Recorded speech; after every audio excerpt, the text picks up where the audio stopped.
মিন mine Mahin.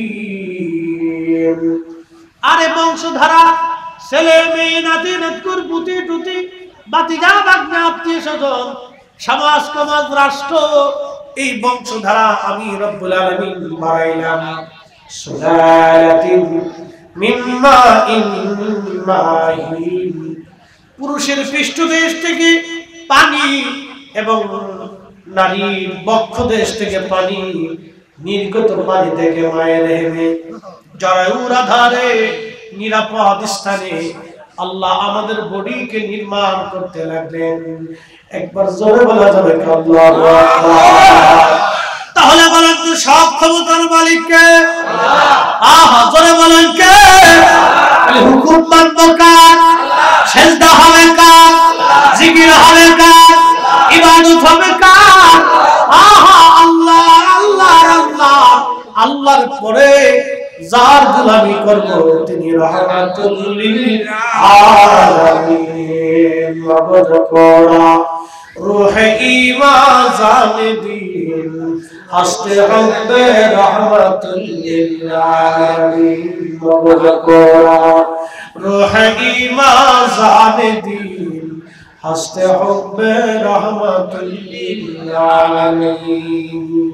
সালাতু ইয়া রাসূলুল্লাহ আলাইকুম সালাম,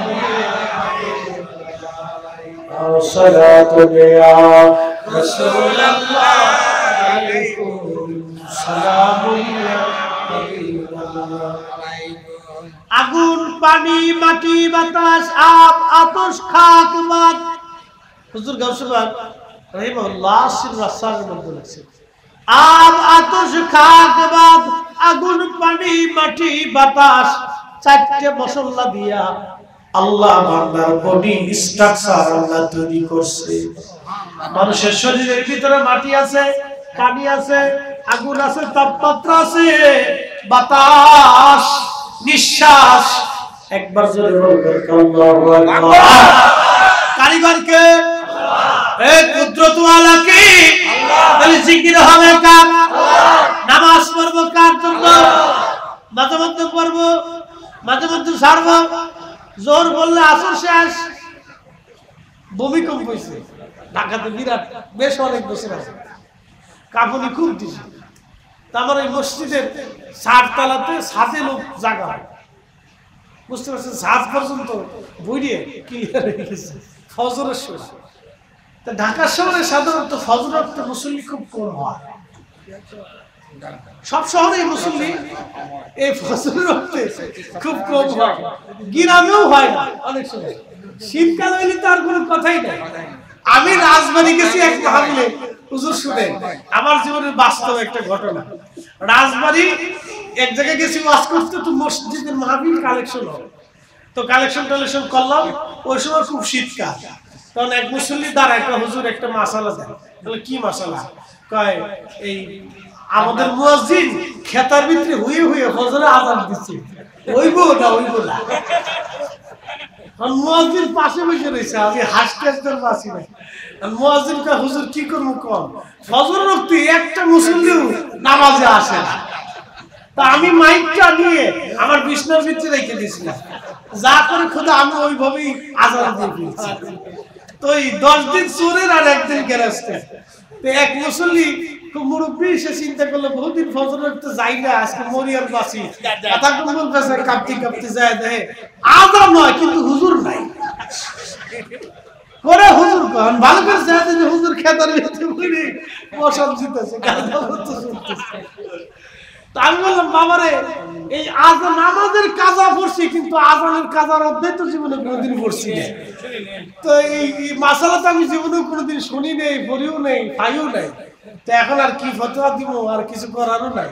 আযান যেটা হয়ে গেছে হয়ে গেছে। মুয়াজ্জিনের ভাইয়ের কাজান কইলেন না, তো হুজুর মুসল্লিকে ওয়াদা করার, এরা যদি ফজর ওয়াক্তে না আসে যাতে কাজা যাতে না করি ওয়াদা করা। মুসল্লি আসে না, মুসল্লি সালাক, এই মুয়াজ্জিন সালাক। আমি সেই দিন হাসতে হাসতে পারছি না, আর সর্বনাশ কি করা মুসল্লি।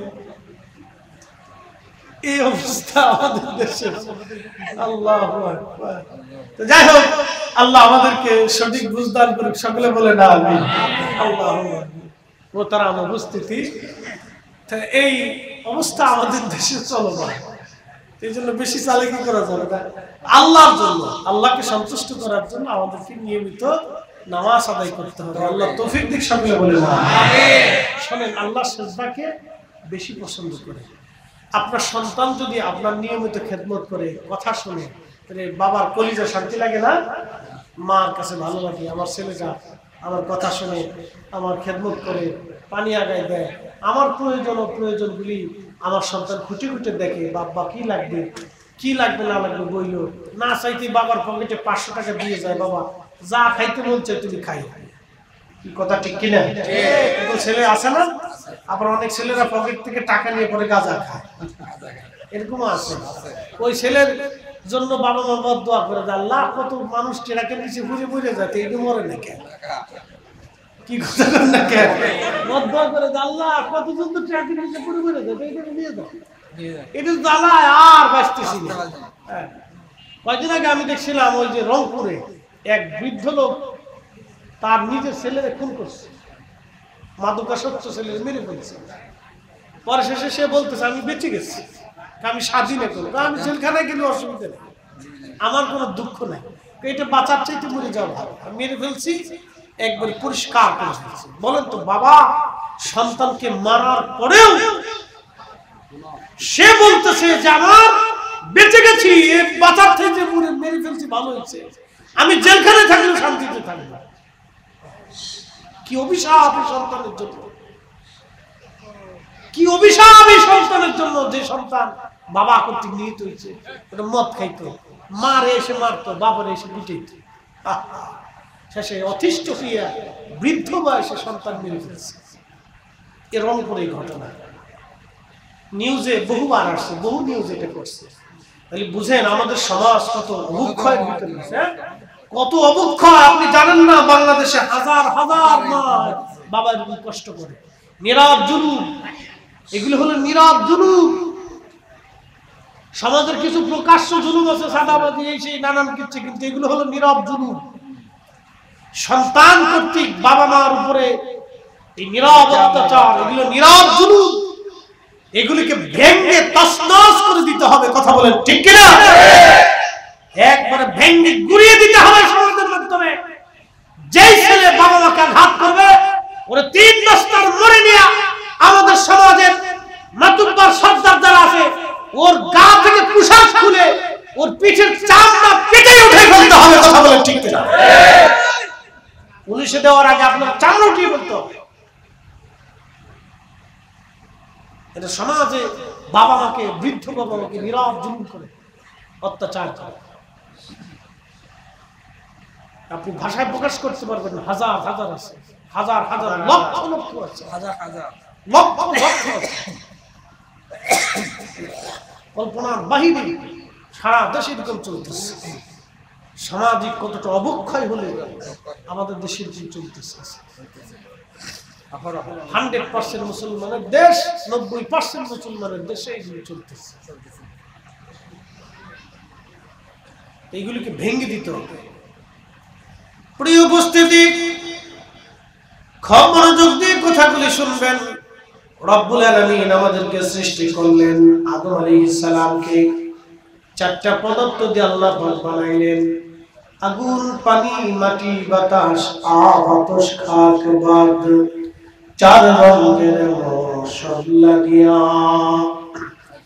যে কইরাছে তোর গঠন, 4 রঙের মশাল লাগিয়া। আগুন, পানি, মাটি, বাতাস একযোগে করিয়া প্রকাশ। আগুন, পানি, মাটি, বাতাস একযোগে করিয়া প্রকাশ। কইরা তালাশ করে দেখলি না তুই, কইরা তালাশ কোন জায়গা তোর মহাজন চার রঙের সোল্লা চার রঙের সোল্লা দিয়া যে কই রাশি তোর গঠন চার রঙের সোল্লা দিয়া।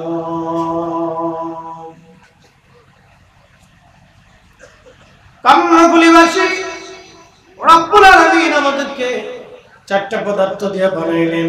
আদম আলাইহিস সালাতু ওয়াস সালামকে 40 বছর জান্নাতের মধ্যে রাখলেন।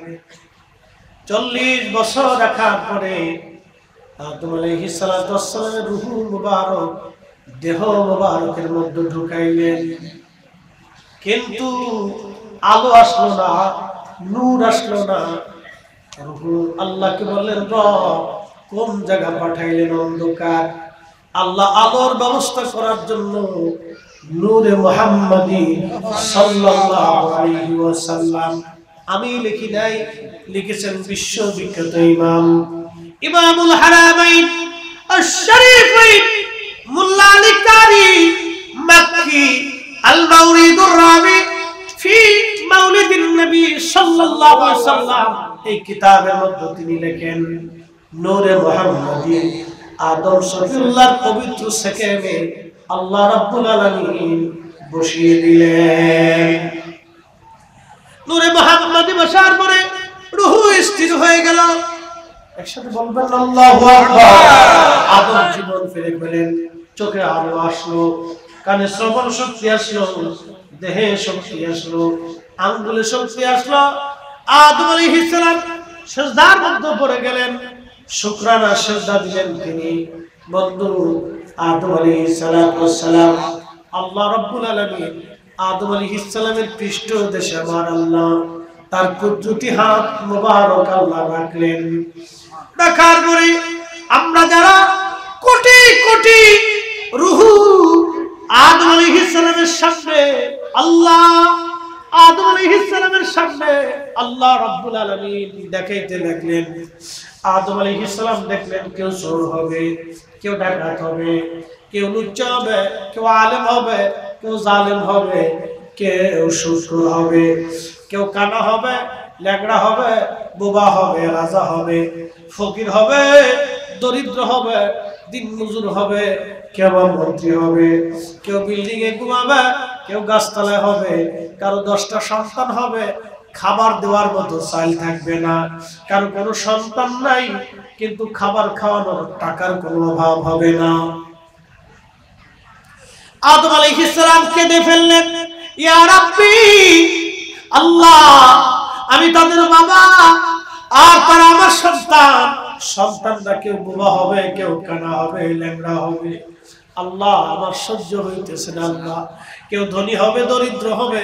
ইয়া রাব্বি, বৈষম্য না রেখে একবারে বৈষম্যহীন করে দেন, সবাইরে সমান করে দেন, সবাইরে সমান বানায় দেন। আল্লাহ বলেন, না হে আদম, সবাইরে সমান বানাবো না। বলে কারণ কি আল্লাহ? বলে আমি আমার বান্দা তৈরি করছি পরীক্ষা করার জন্য, কে আমার অনুগত হয়, কে আমার সেজদা দেয়। এই কিছু করার পরেও কে আমি আল্লাহ, আমি মালিকের হুকুমকে মেনে চলে, সেটা দেখার জন্য আমি আল্লাহ দুনিয়াতে এই বৈষম্য বানাই দিলাম। একবার জোরে বলা যাবে আল্লাহু আকবার। আল্লাযী খালাকাল মাউতা ওয়াল হায়াতা লিয়াবলুয়াকুম আইয়ুকুম আহসানু আমালা।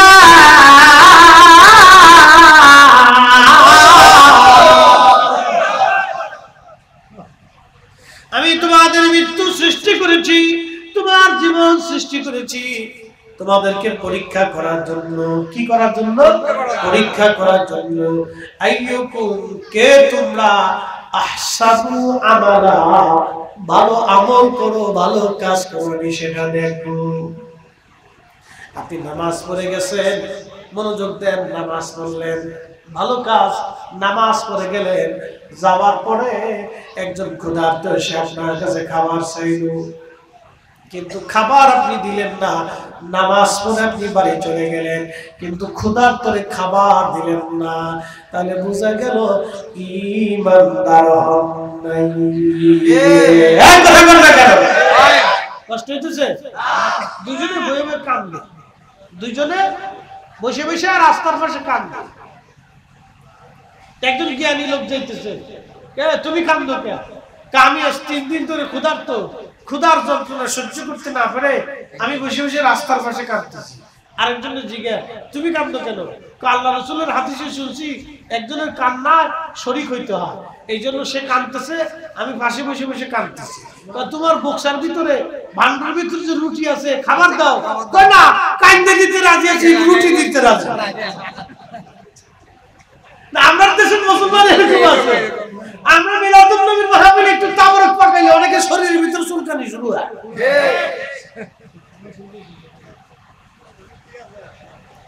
এক ধরনের অসুস্থতা। আল্লাহর নবী বলেন, উম্মত তুমি জাহান্নাম থেকে বাঁচো, জাহান্নাম থেকে বাঁচো। সহিহ বুখারীর হাদিস, তুমি জাহান্নাম থেকে বাঁচো। তোমার ভাইকে একটা খেজুর খাওয়াইয়া হলো জাহান্নাম থেকে বাঁচার চেষ্টা করো। আল্লাহ রাসূলের আদর্শ কত চমৎকার ছিল, আর আমরা এসে খালি বেদাতের ফতোয়া মিটতেছি, খালি ফতোয়া মিটতেছি। নিজেরা তো খাওয়াতে পারি না, আর তুমি খাওয়ালে এটা বন্ধ করার জন্য উঠে পড়ে লাগে। কি কথা বলবেন? আবার কেউ আছে মাহফিলে টাকা চাইলে কেউ যে এই মাহফিল দিয়ে কি হবে, আছে না অনেকে, মাহফিল দিয়ে কি হবে, মাহফিল দিয়ে হইছে কি দেশে, মাহফিল দিয়ে কি হইছে। উনি এমন বুঝাইতেছে যে মাহফিল না থাকলে অনেক কিছু হয়ে যাবে, আর মাহফিল হওয়ার কারণে কিছু হয় না।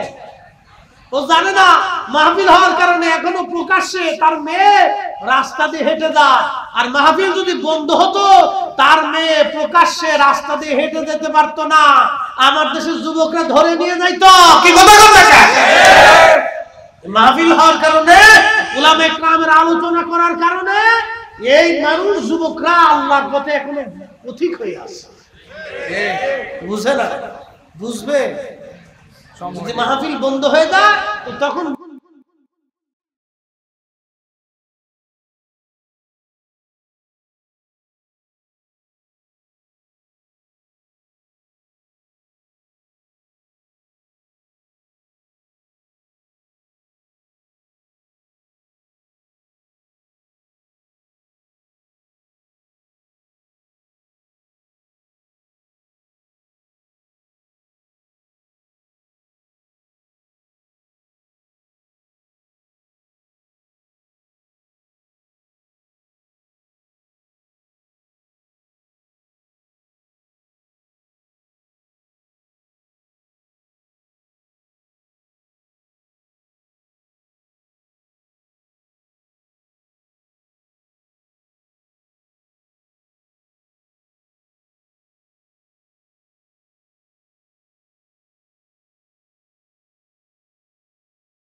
সাজিয়ে মাহফিল সাজিয়েছে।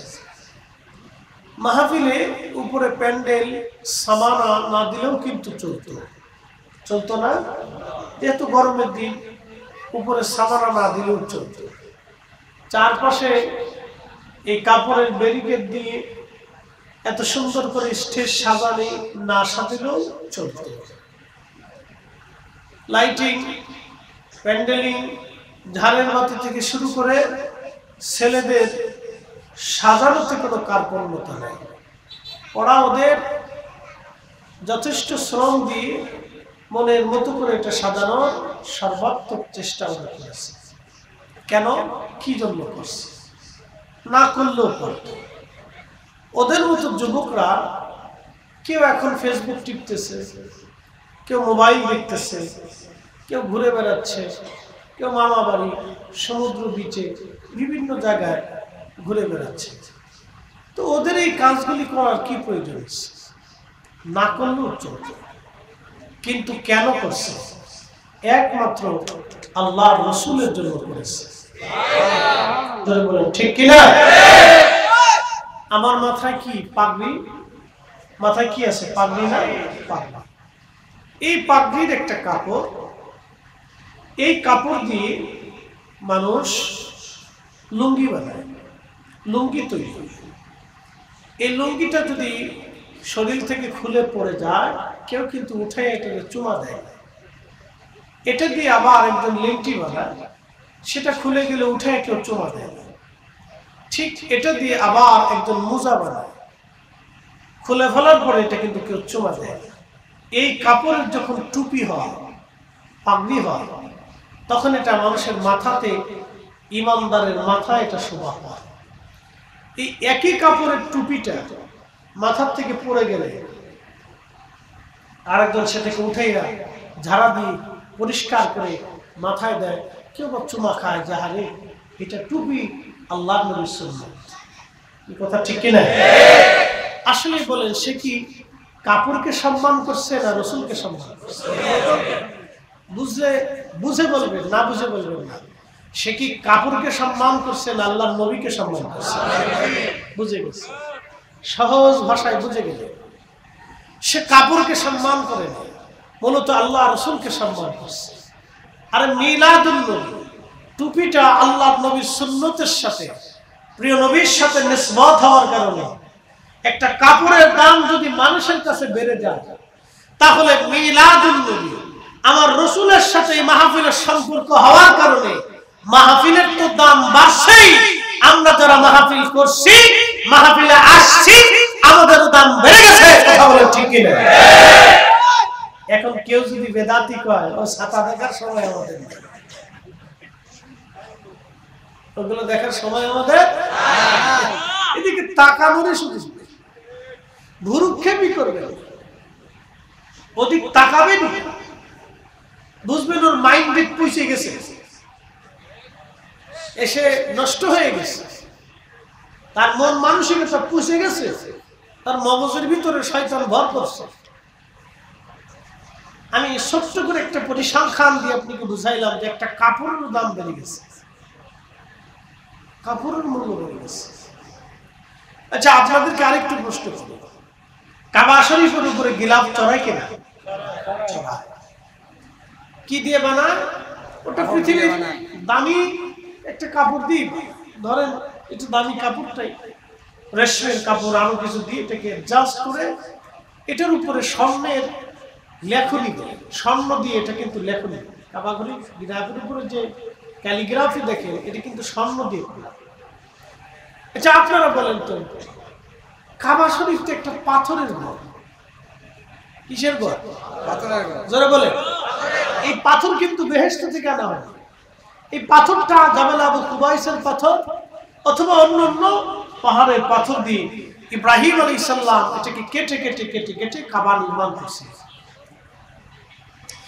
যেই কাবার আপনি পাথর দেখেন, সেটি ইব্রাহিম আলাইহিস সালামের গাঁথুনি, সেটা তো একটা পাথরের ঘর, কিন্তু নিসবত কার সাথে? আল্লাহর সাথে। আল্লাহর সাথে নিসবত হওয়ার কারণে কাবার পাথরের ইজ্জত তো বাড়লই, ওই পাথরের ইজ্জত তো বাড়লই, ওই পাথরের উপর যে কাপড় দেয় সেই কাপড়ের ইজ্জত বাড়লো। মুসলমানরা যাইয়া সেই কাপড় ধরে চুমা দেয়, পাথর ধরে চুমা দেয়, অথচ পাথরের কোনো কিছু করার নাই। ও ভালো করারও কিছু করার নাই, খারাপ করারও কোনো ক্ষমতা নেই। পাথরের ভালো করারও কিছু নেই, খারাপ করারও কোনো ক্ষমতা নেই। একটা পাথর শুধুমাত্র আল্লাহর ঘরের সাথে নিসবতের কারণে পাথরের যদি দাম বেড়ে যায়, মিলাদুন নবীর মাহফিল নবীর সাথে সম্পর্ক হওয়ার কারণে এই মাহফিলের দাম তো বাড়ছেই, আমরা যারা আসছি আমাদেরও দাম বেড়ে গেছে।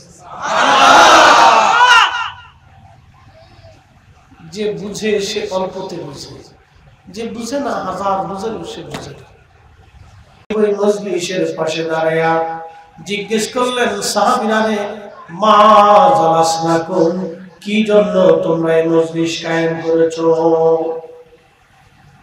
অ্যাটেনশন, খুব মনোযোগ দিবেন। এই হাদিসটা আমি আপনাকে পার্ট পার্ট করে ব্যাখ্যা করে বুঝাবো।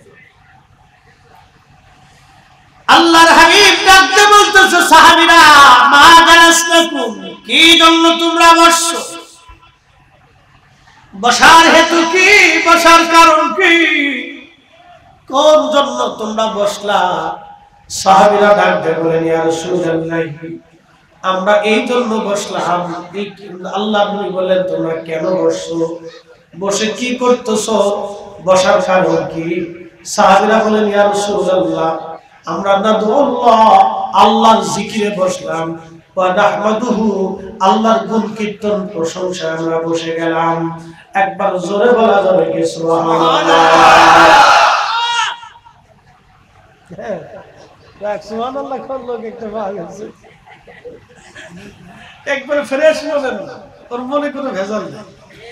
কারো জমি মেরে খাওয়ার চিন্তা নাই, কারো হক নষ্ট করার চিন্তা নাই, দুনিয়ায় রাজা বাদশা হওয়ার চিন্তা নেই, এমপি মন্ত্রী চেয়ারম্যান মেম্বার দুনিয়া কিছু পাওয়ারও চিন্তা নেই। ও হেসে যাবে, পাইলে খাবে, না পাইলে বসে থাকবে। মনে রাখবেন, ওরা আল্লাহর প্রিয় ব্যক্তি। ওর জীবনে কোনো গুনাহ নাই, গুনাহ থাকলে আমাদের আছে। আপনাদের সামনে যে বক্তা বসে রয়েছে তার গুনাহ আছে, কিন্তু ওর নাই, ও ফ্রেশ। পারলে ওরা কিছু খাওয়ায়েন, ও সব মাহফিলেও থাকবে, সবার সামনে বসে থাকবে। ও ফ্রেশ, পরিষ্কার, বিকলবিন সালিম, পরিশুদ্ধ আত্মা, কোনো ভেজাল নাই। আর এই ভেজাল মুক্ত আত্মা না হওয়া পর্যন্ত জান্নাতের চেহারা দেখার সুযোগ নাই। ও পরিষ্কার। আল্লাহ রাসূল বলেছেন, উম্মত, তোমার দেহের ভিতরে একটা গোশতের টুকরা থাকে, এটা সুস্থ থাকলে পুরা বডি সুস্থ, এটা অসুস্থ হলে পুরা বডি অসুস্থ। আলা ওয়াহিয়াল কালব, সেটা তোমার অন্তঃকরণ। প্রত্যেকদিন আমাদের অন্তরে ভালো খাইতে মন চায়, আরেকজনেরটা কাটতে মন চায়, কিন্তু ওর এটা নাই, পাইলে খাবে, না গেলে বসে থাকবে। কি কথা কর না কেন? ওর ব্যাখ্যা আপনাদেরকে শোনাই দিয়ে গেলাম। পাগল দেখলে মারবেন না, গালি দিবেন না, ওকে আদর করবেন, খাওয়াবেন, কিছু পারলে খাবার দিবেন, ও ফ্রেশ করে দিবেন। শ্রেষ্ঠ ব্যক্তিদের ভিতরে দুনিয়ার কোনো চিন্তা নেই। আল্লাহ ওকে এইভাবে নির্বাচিত করে পরীক্ষা করছে, সাথে আমাদেরকে আল্লাহ পরীক্ষায় ফেলছে। ওরা এইভাবে বলে যে সমাজ তার সাথে কি আচরণ করে, রাষ্ট্র কি আচরণ করে। দেখেছেন ঢাকা ইউনিভার্সিটিতে সর্বোচ্চ বিদ্যাপীঠে একটা পাগলকে পিটাইয়া পিটাইয়া মারতে মারতে তার গোশত পর্যন্ত খুশি ফেলে দিয়েছে। ঠিক মানব জাতি কতটা নিকৃষ্ট হয়েছে। ওরা মানুষ কবি জানোয়ার, কথা বলেন ঠিক না? এটা কিসের লেখাপড়া? যেই লেখাপড়ায় মানুষ তৈরি হয় না, সেই লেখাপড়া দিয়ে আমার কি হবে? যেই লেখাপড়া দিয়ে বাবা মার খেদমত আসে না, সেই লেখাপড়া দিয়ে কি হবে? যেই লেখাপড়া দিয়ে আমার দেশে দুর্নীতি হয়, কোটি কোটি টাকা চুরি হয়, সেই লেখাপড়া দিয়ে কি হবে? যেই লেখাপড়া দিয়ে গরিব মানুষের হাত নষ্ট করা হয়, সেই লেখাপড়া দিয়ে কি হবে? কথা বলেন ঠিক কিনা? আমার দেশে সেই লেখাপড়ার দরকার, যেই লেখাপড়ার মাধ্যমে মানুষ তৈরি হবে। আর এই মানুষ তৈরি করার কারিগর ছিল সুফিয়ান ইকরাম। এই মানুষ গড়ার কারিগর আউলিয়া ইকরাম। আউলিয়া ইকরাম এসে দেশের মানুষকে মানুষ বানিয়েছে, পথগুলো মানুষকে পথ দেখিয়েছে, নাফরমান ব্যক্তিকে আল্লাহর রাস্তা দেখিয়েছে, শিরক করা ব্যক্তিকে শিরক মুক্ত করিয়া সিজদার ভিতরে এনেছে। তাদের মাজারেকে হামলা করা হয়, তাদের দরবার ভাঙার পরিকল্পনা করা হয়, আমরা সুন্নি জামাত যতদিন জিন্দা থাকবো আমরা আউলিয়া কেরামদের পক্ষেই থেকে যাব। কথা বলে ঠিক না?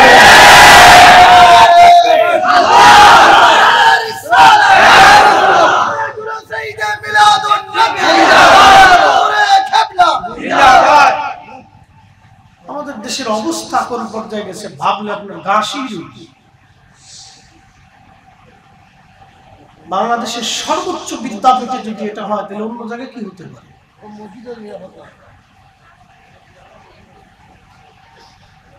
প্রিয় উপস্থিতি, ক্ষমতা কার হাতে? যদি বলতে হবে বলেন তো, আল্লাহর হাতে। এটা রাতের ভিতরে চেঞ্জ হয়ে যায়। কে চেঞ্জ করবে? শাহজালাল ইয়ামিনী মুজাদ্দিদের সাথে দুশমনি করিয়া গোর গোবিন্দ রাজত্ব ছিল, আছে, কিন্তু মুকুটহীন সম্রাট শাহজালালের বারগাহ, তার মাজার 750 বছর ধরে মুসলমানের জিয়ারতের গা হয়েছে।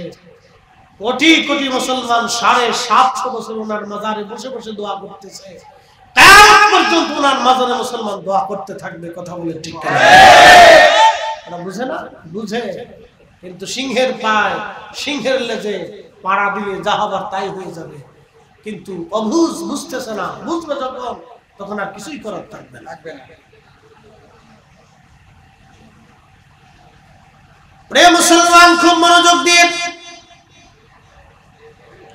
দুঃখের সাথে কথাগুলি বলছি। মানবতা আজ কোথায়?